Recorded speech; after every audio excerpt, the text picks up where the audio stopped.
How to turn a YouTube video into short. Hello everyone, this is Lisa from Create, Login and Delete. Now let's get started. Open your YouTube. Here we go. You will land to the home page. At the bottom you will find different options. Head towards the option of library. Now over here you can find different options as your videos, downloads and your movies. Head towards the option of your videos. Now over here you will find the videos that you have uploaded in your YouTube channel. Now open the video that you want to convert into short. Here I will be opening this one.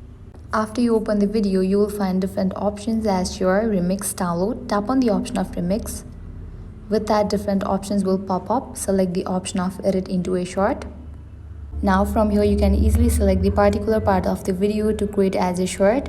You can select 15 seconds or 60 seconds. At the top right corner you can find the timer. You can set it to 60 seconds or 15 seconds. And with that you will be good to go. You can tap on the option of next.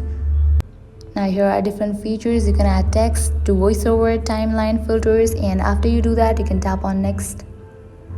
With that your short is ready. Now you can upload it. So this is how you can turn a YouTube video into a short. This was all for this video. If you guys find this video helpful, make sure to like, share and subscribe. Thank you.